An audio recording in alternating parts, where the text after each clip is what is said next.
ನಾನೊಬ್ಬ ಕಾಂಗ್ರೆಸ್ ಪಕ್ಷದ ಅಧ್ಯಕ್ಷನಾಗಿದ್ದುಕೊಂಡು ನನಗೊಂದು ಬಹಳ ದುಃಖವಾದಂತಹ ನೋವು ನನ್ನ ಕಣ್ಣಲ್ಲಿ ಕಂಡಿದ್ದೇನೆ. ರಾಜಾ ವೆಂಕಟಪ್ಪ ನಾಯಕರವರು ನನಗೆ 1987ರಿಂದ ಪರಿಚಯ. ನಾನು ಗ್ರಾನೈಟ್ ಮಾಡ್ತಿದ್ದೆ. ಆಗ ಯಾರೋ ಸ್ನೇಹಿತರ ಜೊತೆ ನಮ್ಮ ಕಡೆನೂ ಬಂದಿದ್ರು. ನನ್ನ ಅವ್ರ ಊರಿಗೆ ಕರ್ಕೊಂಡೋಗಿದ್ರು. ಊರಿಗೆ ಕರ್ಕೊಂಡೋಗಿ ಅವ್ರ ಕಡೆ ಇರೋ ಕಲ್ಲುಗಳೆಲ್ಲ, ಅದು ಯಾದಗಿರು ರಾಯಚೂರಿಗೆ ಸಂಬಂಧಪಟ್ಟಂಥದ್ದೆಲ್ಲ ಕರ್ಕೊಂಡೋಗಿ ನನಗೆ ಅವರು ಯಾರೋ ಕಸಿನ್ಸ್ ಎಲ್ಲ ತೋರಿಸಿದ್ರು. ನಮ್ಮ ಕಡೆ ಸ್ವಲ್ಪ ಇನ್ನ ಕಲ್ಲು ಕೆಂಪಗಿದೆ, ನಿಮ್ಮ ಕಡೆಕಿನ್ನ ಅಂತೇಳಿ ನಾನು ಅದಕ್ಕೆ ಪ್ರವಾಸ ಮಾಡಕ್ ಹೋಗ್ಲಿಲ್ಲ. ನಮ್ಮ ಇವ್ರ ಕಡೆ ಬಂಡಿ ಅಂತ ಒಬ್ಬರಿದ್ರು, ಶಿವರಾಜ್ ಚಂಗಡಿ, ಯಾರು ಎಂಕಪ್ಪ ಬಂಡಿ, ನಾವು ಎಂಕಪ್ಪ ಬಂಡಿ ಅಂತ ಇಲ್ಲ, ಅವರು ಇದು ಮಾಡ್ತಿದ್ರು.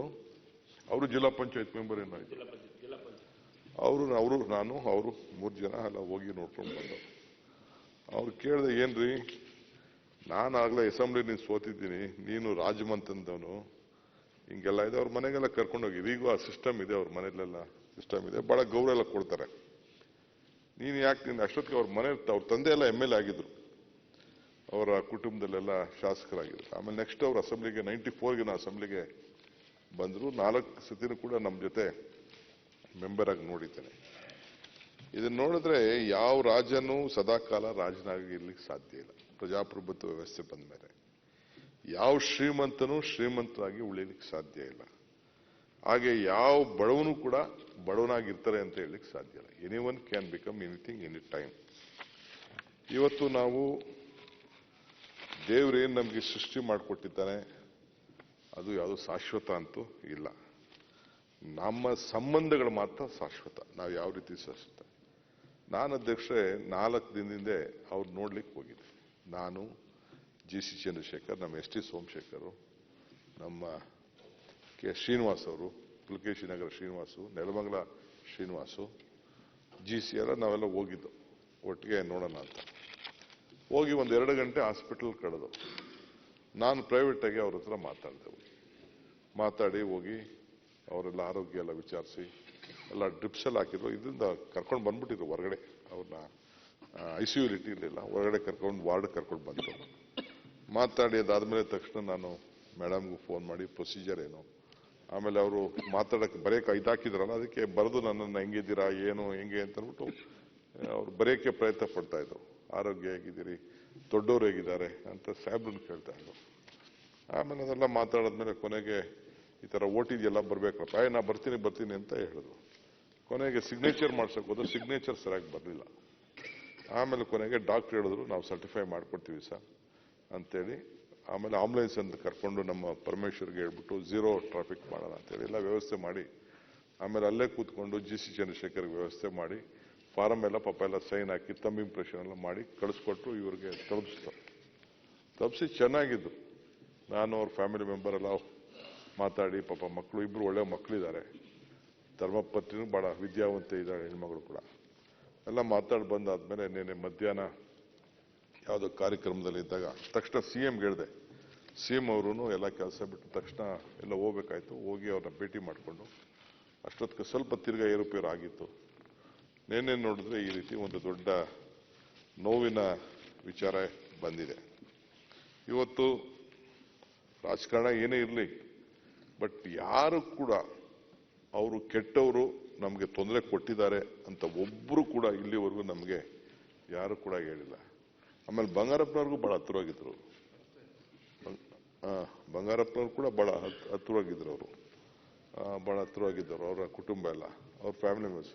ಸಾಹೇಬ್ರೆ CM ಹೇಳ್ದಂಗೆ ಅವ್ರ ಬ್ರದರ್ ಒಬ್ರು MP ಕೂಡ, ರಂಗಪ್ಪ ನಾಯಕ, ಯಂಗ್ಸ್ಟರ್ ಆತನು ಯಂಗ್ಸ್ಟರು, ಅವರು ಕೂಡ MP ಆಗಿದ್ರು. ಅಧ್ಯಕ್ಷರೇ, ಸಾಧನೆ ಇಲ್ಲದೆ, ನಮ್ಮ ವಿವೇಕಾನಂದರು ಒಂದು ಮಾತಿರ್ತಾರೆ, ಸಾಧನೆ ಇಲ್ಲದೆ ಸತ್ತರೆ ಸಾವಿಗೆ ಅವಮಾನ, ಆದರ್ಶ ಇಲ್ಲದೆ ಬದುಕಿದರೆ ಬದುಕಿಗೆ ಅವಮಾನ ಅಂತ. ಹಂಗೆ ಅವರು ಯಾವ ವೈರತ್ವವನ್ನು ಆ ಕ್ಷೇತ್ರದಲ್ಲಿ ಕೂಡ ಬೇಕಾದಷ್ಟು ನಮ್ಗೆ ರಾಜಕಾರಣ ಒತ್ತಡ ಇತ್ತು. ಬೇರೆ ಯಾರೋ ಪಾರ್ಟಿಯವ್ರನ್ನ ಕರ್ಕೊಂಡು ಬಂದು ಅಲ್ಲಿ ಟಿಕೆಟ್ ಕೊಡಬೇಕು ಅಂತ. ಬಟ್ ಖರ್ಗೆ ಸಾಹೇಬ್ರು ಮಾತ್ರ ನಮಗೆ ಬಿಡಲಿಲ್ಲ. ನಮ್ಗೆ ಒತ್ತಡ ಇತ್ತು, ಬೇರೆಯವರೆಲ್ಲ ಬರಬೇಕು ಅಂತಿದ್ರು. ಕೆಳಗೆ ನೋ ನಿಂಗೆ ಗೊತ್ತಾಗಲ್ಲ, ಅವ್ನು ಗೆದ್ದೇ ಗೆಲ್ತಾನೆ, ಒಳ್ಳೆ ವ್ಯಕ್ತಿತ್ವ ಇದೆ, ಇಡೀ ಕ್ಷೇತ್ರದ ಜನ ಬಹಳ ಇದು ಮಾಡ್ಕೊಂಡಿದ್ದಾನೆ ಅಂತ. ಹಂಗೆ ಇವತ್ತು ಅವರು ನಮ್ಮಿಂದ ದೂರ ಹೋಗಿದ್ದಾರೆ. ಅವರ ಆತ್ಮಕ್ಕೆ ಶಾಂತಿ ಸಿಗಲಿ, ಒಳ್ಳೆ ಕುಟುಂಬ. ಆಮೇಲೆ ಅವರ ನಿನ್ನೆ ರಾತ್ರಿ ಸತ್ತ ತಕ್ಷಣ ಅವರೊಬ್ಬ ಅಭಿಮಾನಿ ಹೃದಯಘಾತದಿಂದ ತೀರ್ಕೊಂಡಿದ್ದಾರೆ. ಅದು ಕೂಡ ನಮಗೆ ಬಂದಿದೆ. ಆಮೇಲೆ ಅವ್ರ ಕುಟುಂಬ ರಾಜ್ಯಮಂಥನ ಇದ್ರೂ ಕೂಡ ಸ್ವಾತಂತ್ರ್ಯ ಹೋರಾಟದಲ್ಲಿ ಪಾಲ್ಗೊಂಡಂತ ಒಂದು ದೊಡ್ಡ ಇತಿಹಾಸ ಕೂಡ ನಾವು ನೋಡಿದ್ದೇವೆ. ನಾನು KSRTC ಅಧ್ಯಕ್ಷರಿಗೆ ಹೇಳಿದೆ, KSRTC ಆ ಭಾಗದಲ್ಲಿ ಚೇರ್ಮನ್ಗೆ ಅಂತ, ಆ ಭಾಗಕ್ಕೆ ಸಂಬಂಧಪಟ್ಟಂತೆ. ಆಮೇಲೆ ಖರ್ಗೆ ಸಾಹೇಬ್ರಿಲ್ಲ, ಸ್ಟೇಟ್ ಲೆವೆಲ್ ಉಗ್ರಾಣ ಕೊಡಪ್ಪ ಅಂತೇಳಿ CMಗೆ ಹೇಳ್ಬಿಟ್ಟು ಉಗ್ರಾಣನ ಮಾಡಿಸಿದ್ರು. ಸೊ ಹಂಗೆ ದೇವ್ರು ನಮ್ಗೆ ಕೊಟ್ಟಿರೋದು ಎರಡು ಆಯ್ಕೆ, ಒಂದು ಕೊಟ್ಟೋಗೋದು, ಒಂದು ಬಿಟ್ಟೋಗೋದು. ಸೊ ಅವ್ರಿಗೆ ಬಹಳ ಚಿಕ್ಕ ವಯಸ್ಸಿನಲ್ಲೇ ಇವತ್ತು ನಮ್ಮ ಇನ್ನ ಯಂಗ್ಸ್ಟರ್ಸ್ ಬಹಳ ಚೆನ್ನಾಗಿದ್ರು.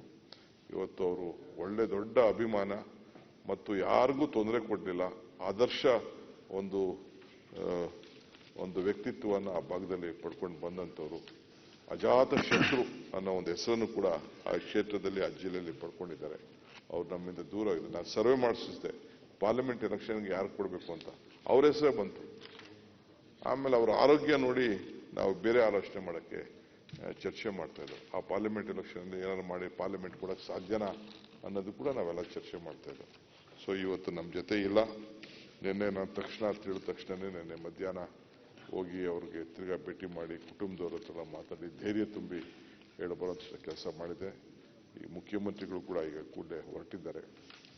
ಸೊ ಅವರ ಆತ್ಮಕ್ಕೆ ಶಾಂತಿ ಸಿಗಲಿ ಮತ್ತು ಅವರೆಲ್ಲ ಕುಟುಂಬ ಮತ್ತು ಅವರ ಅಭಿಮಾನಿಗಳಿಗೂ ಕೂಡ ಈ ತಡ್ಕೊಳ್ಳುವಂಥ ಒಂದು ಶಕ್ತಿ ಸಿಗಲಿ ಅಂತೇಳಿ ನಿನ್ನೆ ಸಾಯಂಕಾಲನೇ ನಾನು ತಕ್ಷಣ ಕಾಂಗ್ರೆಸ್ ಕಚೇರಿಯಲ್ಲಿ ಒಂದು ಸಂತಾಪ ಸಭೆಯನ್ನು ಕೂಡ ನಿನ್ನೆ ಮುಗಿಸಿದೆ ನಾನು. ಯಾಕೆಂದ್ರೆ ಇವತ್ತು ಇವೆಲ್ಲ ಈ ಕಾರ್ಯಕ್ರಮ ಮಾಡಬೇಕಾಗ್ತದೆ ಅಂತೇಳಿ. ಅದರಿಂದ ತಾವು ಏನು ಮಂಡಿಸಿದ್ರಿ ಅದಕ್ಕೆ ಅನುಮೋದಿಸಿ ನನ್ನೆರಡು ಮಾತನ್ನು